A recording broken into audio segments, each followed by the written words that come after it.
temos um marco que são os 70 anos da chegada da televisão no Brasil. Dia 18 de setembro de 1950 foi um marco na história da comunicação do Brasil, com a inauguração da primeira estação de televisão da América Latina e a quarta do mundo, atrás somente dos Estados Unidos, Inglaterra e França. O jornalista e empresário paraibano Assis Chateaubriand importou equipamentos para a transmissão inédita e adicionava ao seu império os diários associados, a primeira emissora de TV do país, né? A TV Tupi. A cerimônia completa 70 anos hoje e teve falta de planejamento, falha de uma das câmeras na hora H, após a bênção de um padre, improviso, poucos aparelhos disponíveis para formar telespectadores e muito nervosismo que tomou conta do estúdio da TV Tupi, no Alto do Sumaré. Mas ali, no fim, deu tudo certo e a TV finalmente foi inaugurada no Brasil. E como que evoluiu com o passar dos anos, né? De lá para cá, como que a televisão evoluiu no Brasil. E é sobre a chegada da TV no Brasil que a gente conversa agora com o jornalista, escritor e palestrante Fernando Morgado. Ele é autor dos livros Silvio Santos, A Trajetória do Mito, Comunicadores S.A., Como os maiores apresentadores de TV do Brasil tornaram-se máquinas de negócios, entre outras obras. Bom, Fernando, muito bom tê-lo aqui conosco, a gente agradece a disponibilidade de falar conosco, um ótimo dia para você. Na sua visão, qual o tamanho da representatividade desta data, 18 de setembro, e desse marco de 70 anos da televisão aqui no nosso Brasil? Muito bom tê-lo aqui conosco, um ótimo dia. Bom dia aos amigos da Bahia, de Feira de Santana. Bom dia a todos vocês. É um prazer falar com vocês sempre. E a representatividade, a importância é enorme, porque a televisão do Brasil, ela se posiciona como uma das melhores do mundo. E eu não estou falando isso simplesmente porque sou brasileiro, mas de fato quando a gente olha pelo mundo, vê o que se faz, especialmente em televisão aberta, que é essa televisão que todo mundo pode assistir sem pagar nada, a gente vê que a televisão do Brasil, ela está num nível muito elevado, tanto em termos de produção, de volume de produção, de qualidade de produção, e isso graças ao talento nacional. Então, a data de hoje ela é muito especial porque a gente aproveita para celebrar essa competência do brasileiro. E daí o brasileiro não só do Rio, não só de São Paulo, mas de todos os cantos, de todas as regiões. O Nordeste, especialmente, que é um celeiro de talentos e que tem uma televisão regional, local muito forte e que empresta formatos para o Brasil inteiro e lança artistas para o Brasil inteiro. Então, essa data é muito especial por isso, porque seria a data de nascimento, digamos, oficial da TV no Brasil, e a gente aproveita para lembrar esse talento do Brasil e o talento dos profissionais brasileiros que fazem mesmo da nossa TV uma das melhores do mundo, sem dúvida nenhuma. Bom, eu falava na abertura dessa entrevista que nos últimos 70 anos a televisão evoluiu muito aqui no Brasil. Na sua visão, quem foi ou quais foram os grandes responsáveis pela modernização toda que a gente teve da televisão aqui no Brasil? Olha, nós tivemos muitas pessoas importantes diante das câmeras e de trás das câmeras. Bom, o primeiro de todos, claro, é o pioneiro maior, Assis Chateaubriand, como você bem mencionou no começo da entrevista, porque o Assis Chateaubriand ele trouxe a televisão para o Brasil com muita coragem, inclusive indo contra as recomendações dos americanos que estavam vendendo para ele os equipamentos. Veja você, eles fabricavam os equipamentos, queriam vender os equipamentos, mas aí o sujeito chegou lá para comprar e falaram, olha, televisão não vai dar certo no Brasil, porque o Brasil é um país subdesenvolvido e televisão é coisa para país desenvolvido. E aquilo enfureceu o Chateaubriand, que já tinha um gênio um tanto difícil, e acabou motivando ele a ter mais força para trazer ainda a televisão já em 1950 e fazer do Brasil um dos primeiros do mundo a ter televisão. O Brasil foi o primeiro país da América do Sul a ter TV. A gente só ficou atrás do México por 18 dias, que inaugurou a televisão no dia 1º de setembro. Mas, de toda forma, foi um ato de muita coragem, porque realmente naquele momento o Brasil precisava muito evoluir em vários aspectos, especialmente o aspecto tecnológico de infraestrutura, era muito complicado você fazer ligação entre as cidades, e mesmo assim o Chateaubriand foi lá, investiu, fez e montou essa televisão que a gente tem hoje. Outros nomes importantes a gente poderia citar, tem o Walter Clark, o Boni, dois dos maiores executivos da história da Globo, que construíram o tal do padrão Globo de qualidade, que está aí vigente até hoje. Aquele que eu considero o maior nome da história da televisão brasileira em todos os tempos e o maior apresentador, sem dúvida nenhuma, vivo no mundo, que é o Silvio Santos, também é uma figura fundamental, porque é o único que ele teve uma carreira e tem uma carreira vitoriosa e muito forte diante das câmeras e por trás das câmeras, com um equilíbrio de forma igual.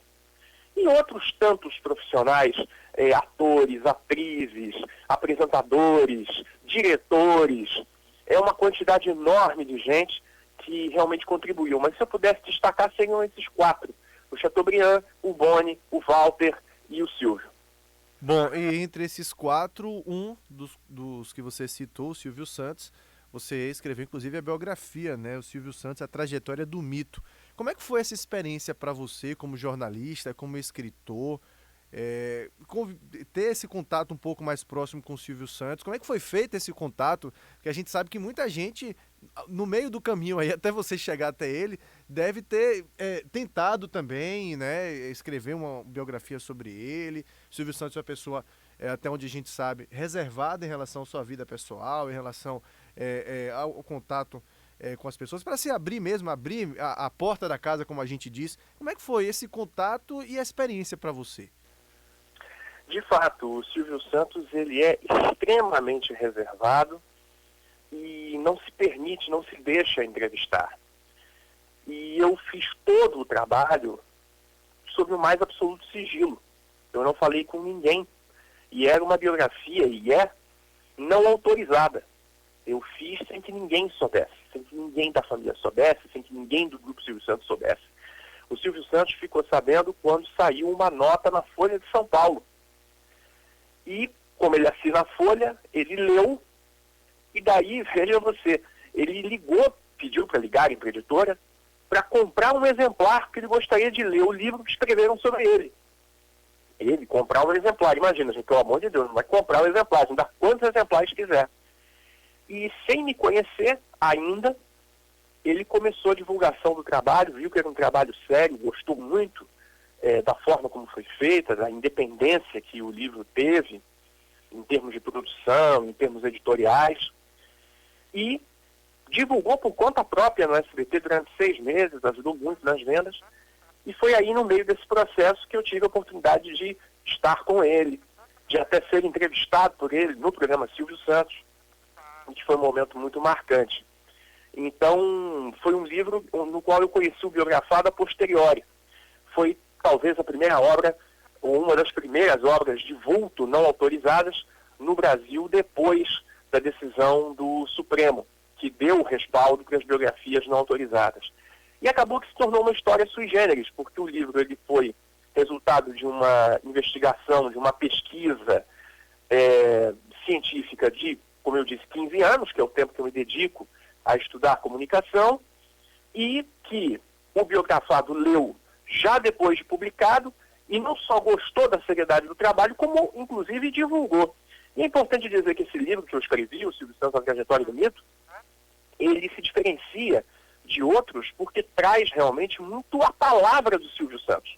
Se o Silvio Santos não se deixou entrevistar, ao longo da vida dele, né, que já são 90 anos de vida, que ele vai completar agora em dezembro, ao longo desses 90 anos ele concedeu muitas entrevistas. E eu recolhi essas dezenas de entrevistas, né, foram milhares de páginas de jornais, revistas, peguei isso tudo e consolidei no material que serviu de base para esse texto, que acabou indo muito bem, vendeu 5 edições em 3 meses, e abriu um novo filão no mercado editorial, porque acabou que depois do meu livro, outras editoras e outros autores resolveram também lançar trabalho sobre o Silvio, porque viram que havia essa possibilidade de que o Silvio Santos, ele inclusive até divulgava a obra. Então foi um momento muito importante, muito marcante na minha carreira, e eu digo que, apesar desse trabalho, que é um trabalho muito independente, inclusive momentos críticos ao Silvio Santos, especialmente no campo político,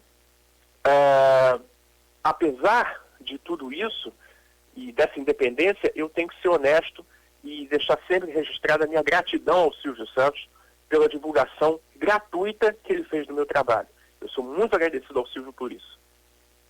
Bom, qual a avaliação que você faz, Fernando, do atual momento da televisão brasileira? A gente tem algumas modificações, principalmente na Rede Globo, né? A Rede Globo, por exemplo, agora abriu mão de coberturas esportivas, Fórmula 1 depois de muitos anos. A gente tem a própria Libertadores da América, né? Um campeonato de futebol importante também, saindo cada vez mais das mãos da Rede Globo. Como é que você vê o momento atual? Competição entre as emissoras, a gente tem a Globo como um grande ícone, o próprio padrão Globo que você citou aí, mas a gente tem algumas modificações até de mercado mesmo. Como é que você enxerga tudo isso? Nós temos dois fenômenos acontecendo ao mesmo tempo. Nós temos a pandemia, que teve um inegável impacto para o mercado publicitário, e ao mesmo tempo a gente tem as mudanças que já vinham ocorrendo no mercado, provocadas principalmente pela internet, pelos serviços como Netflix, Amazon e etc. Talvez a pandemia tenha vindo para intensificar, acelerar esses movimentos que já aconteciam.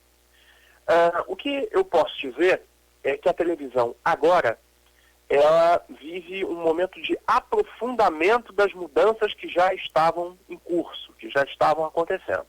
As pessoas já tinham adquirido novos hábitos de consumir programas, séries, filmes, jornalismo, só que a pandemia talvez tenha intensificado, aberto ainda mais espaço para as pessoas consumirem conteúdos em outras plataformas que não a TV aberta, que é essa que a gente conhece normalmente. O desafio da televisão agora é continuar se fazendo relevante nessas novas janelas, nessas novas possibilidades para se transmitir e, ao mesmo tempo, conseguir faturamento publicitário. Porque muita gente me pergunta se a televisão vai continuar existindo ou não. E é óbvio que ela vai continuar existindo. Eu me lembro que há 10 anos atrás a pergunta que me faziam era se o rádio ia continuar existindo. E eu já achava um absurdo essa pergunta, que é óbvio que o rádio vai continuar existindo. Hoje em dia, graças a Deus, ninguém mais pergunta isso. Todo mundo tem certeza que o rádio ele é forte, ele é relevante, ele é eterno. Mas agora essa pergunta passou para a televisão. E daí as pessoas perguntam se a televisão vai continuar existindo. Claro que vai.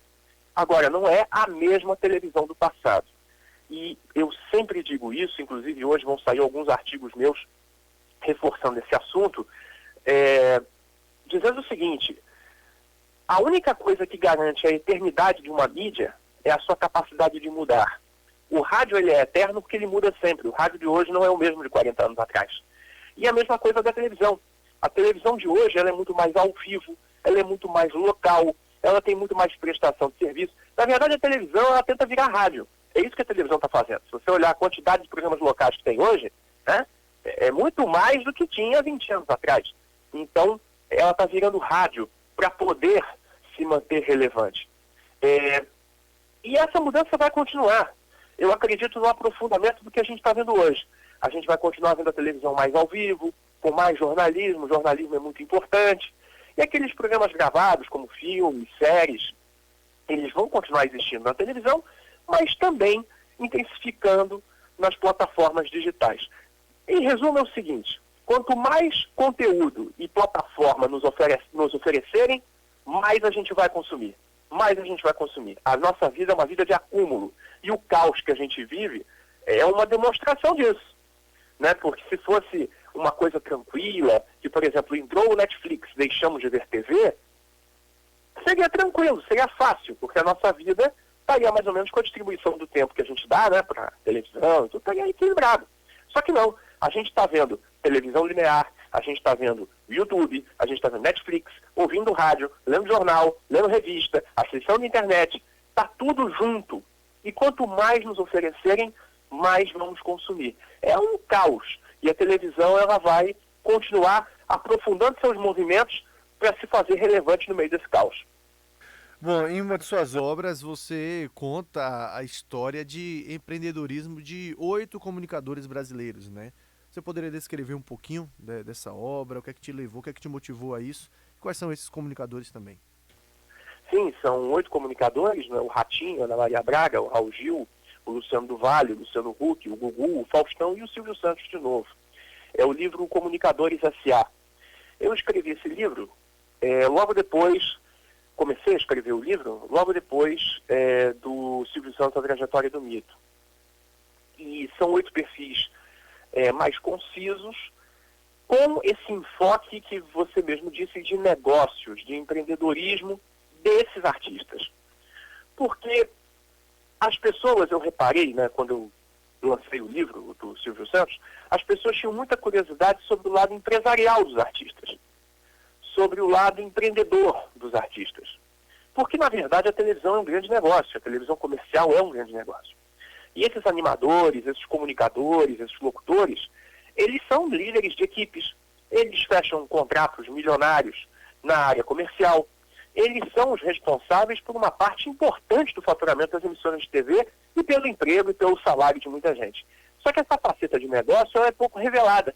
Muita gente gosta de falar só do lado da fofoca, né, da vida pessoal, e não me interessa isso. O que me interessa é o lado empresarial, a estrutura da televisão, a máquina como ela funciona.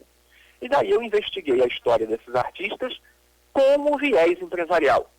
E acabou se tornando um livro muito interessante, porque traz muita informação nova, inclusive sobre o Silvio Santos, dados que eu descobri depois de já ter lançado o livro A Trajetória do Mito, o Comunicadores S.A. atrás.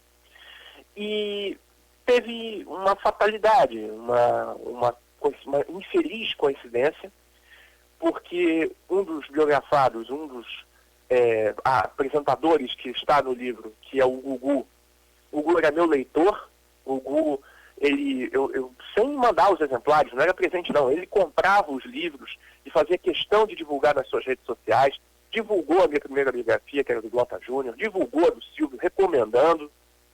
E quando eu escrevi o livro, que finalmente contava um pouco da história dele, por esse lado empresarial, que era um lado pelo qual eu tinha muito carinho e sentia muito orgulho, aí finalmente eu enviei o exemplar para a produtora dele, autografado, e quando ele viria para o Brasil e, dentre as outras coisas que ele ia fazer, ele ia buscar o exemplar, infelizmente aconteceu aquela tragédia. E eu fiquei muito triste na época, porque o Gugu também, ele tinha essa questão, né? Ele é muito generoso, inclusive na divulgação dos livros. Então acabou que se tornou o único livro que conta a história do Gugu por essa faceta empresarial, por exemplo, as bandas que ele lançou, Dominó, Polegar, Banana Split, os negócios que ele abriu, rede de lojas, produtos licenciados, parques temáticos. Ele era um empreendedor nato, e você vê, né, que agora se fala da fortuna do Gugu de R$1 bilhão, né? Então, é mérito dessa carreira comercial que ele desenvolveu em paralelo da carreira artística. Então, o livro conta exatamente um pouco ou muito dessas facetas dessas 8 pessoas. É um foco inédito, nunca feito no Brasil.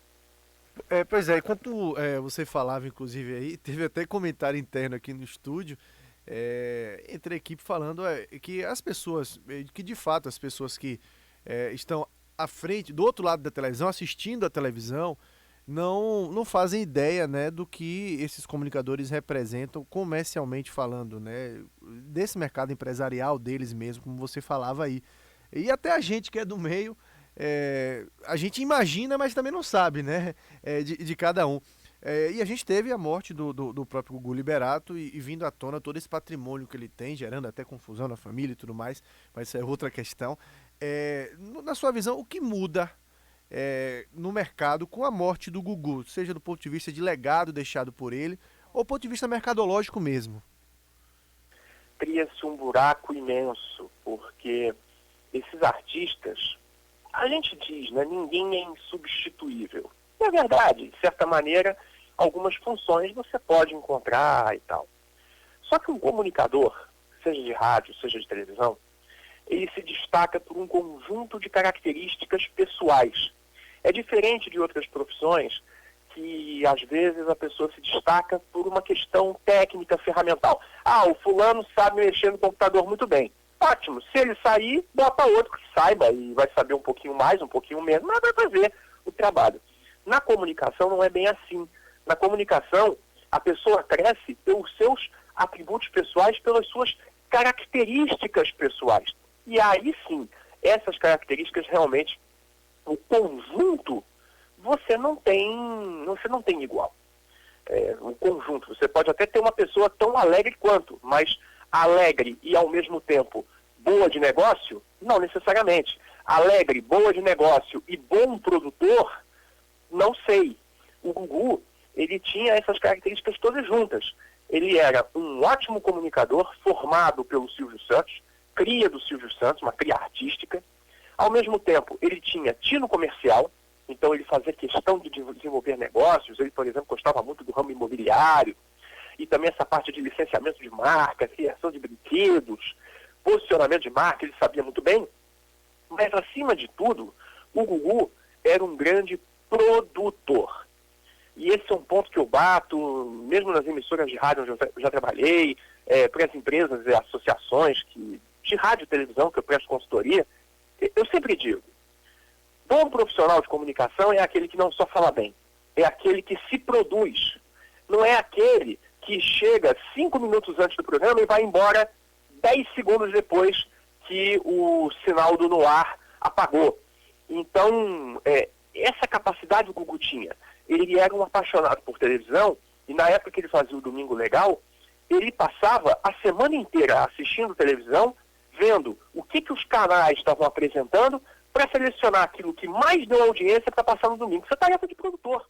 Ele era, acima de tudo, um grande produtor. E isso faz falta. E eu sinto que nós temos cada vez menos pessoas, cada vez menos comunicadores envolvidos nessa parte de produção. São pessoas que simplesmente chegam, gravam e vão embora.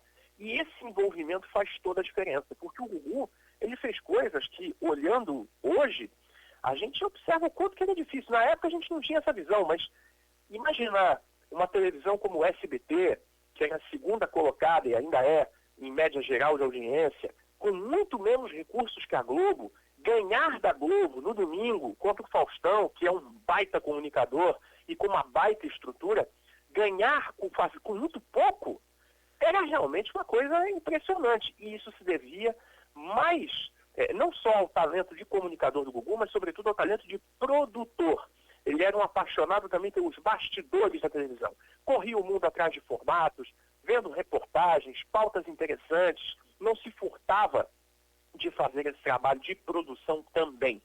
E esse deveria ser um legado do Gugu para a TV. Aqueles que estão na comunicação tinham que olhar esse exemplo, o exemplo da dedicação e da paixão pela produção que o Gugu tinha. O papel do produtor, ele é muito importante, precisa ser valorizado em todos os lugares. E o Gugu talvez tenha sido o maior produtor de TV do Brasil. Mais do que um apresentador, um produtor também. E isso precisa ser sublinhado na biografia dele. Fernando Morgado, muito bom falar contigo, viu? Meu xará, mas muito bom falar contigo desse marco que a gente tem nesse momento de 70 anos da televisão no Brasil. E eu queria encerrar essa entrevista contigo projetando, se não os próximos 70 anos, talvez seria muita pretensão nossa dizer o que vai acontecer daqui a 70 anos, mas projetando o futuro a curto, médio e longo prazo da televisão brasileira. O que é que você vê para o futuro, quando você olha para frente, o que é que você imagina da televisão brasileira no momento que a gente celebra os 70 anos? Bom, em primeiro lugar, eu digo mesmo, eu por mim ficava aqui mais tempo, porque é um prazer falar com vocês. Muito obrigado pelo espaço. Para os 70 anos, o que eu posso dizer que é certo? A televisão continuará existindo. Ponto. Ela continuará existindo, continuará relevante, porque o rádio dá o exemplo. Esse é o grande resumo do que vai acontecer. Agora, de que maneira ela vai atuar para ser relevante, aí vai depender de alguns fatores. Por exemplo, hoje a gente fala de Netflix, a gente fala de Amazon, como se fossem realmente as grandes coisas da Terra nesse momento. Da mesma forma como se falou da TV por assinatura. E hoje em dia o pessoal questiona se a TV por assinatura vai continuar existindo ou não. Temos que ver os avanços tecnológicos. O que pode acontecer? Pode ser que amanhã sábado, pode ser que apareça uma coisa ainda melhor do que o Netflix e acabe com tudo. Então tem que ver, acabe com tudo que eu digo, essas plataformas, né? A Amazon, Netflix, que a TV não acaba. Mas então temos que ver como é que vai evoluir a tecnologia nesse sentido, porque ela caminha cada vez mais para uma convergência, ou seja, você consumir todas essas mídias, que elas existem, só que de forma simultânea, em aparelhos semelhantes. Esse processo, que não é um processo novo, é um processo dos últimos 20 anos, ele vai continuar existindo, eu acredito muito nisso. Agora, além do ponto de vista tecnológico, tem questões de mercado que a gente tem que estar ligado. Por exemplo, a possibilidade de entrada de capital estrangeiro na televisão aberta brasileira. Existe já esse assunto ganhando, tomando forma, ganhando corpo, e hoje em dia as emissoras de rádio e de televisão podem ser vendidas em 30% para o estrangeiro. Mas já existe um pensamento, já existe uma discussão para tentar ver se eleva isso para um patamar maior, e isso pode mudar muito as coisas, porque é um dinheiro novo que entraria no mercado e também ajudaria as emissoras nesse momento de transformação. Isso já acontece em países vizinhos, por exemplo, na Argentina isso já é permitido, no Chile isso já é permitido, e em outros lugares. Mas isso muda muito a regra do jogo. Outra coisa que a gente precisa ver para os próximos 70 anos, e que eu acredito que já agora deve ter novidade, são as medições de audiência. Porque não basta também você ficar convergente, se você não consegue medir quantas pessoas estão ligadas nesse mundo convergente. Então, tem que ter um avanço nisso e parece que já tem novidades programadas para os próximos tempos por parte do Ibope. Então, todo esse conjunto de coisas vai encaminhar a televisão para o seu futuro. De uma forma ou de outra, eu acredito que a palavra fundamental, a frase fundamental é: a televisão continuará existindo e continuará relevante. E quem dá essa lição e nos dá essa certeza é o exemplo do rádio. Fernando, muito bom tê-lo aqui conosco, amigo. Eu digo que é bem verdade o que você falou. Para a gente também, a gente ficaria o dia inteiro falando sobre esse assunto. Realmente, falar de comunicação para nós comunicadores é algo que é uma cachaça muito grande, né? Tão grande quanto aquela que é de fazer a comunicação. Falar de televisão, aqui na equipe, eu trabalhei 6 anos em emissora de televisão, a Ana Paula também trabalhou. Quanto tempo, Ana? Mais ou menos o mesmo tempo, né? Na afiliada local da Globo aqui. Enfim, a gente que viveu um quase nada desse mundo.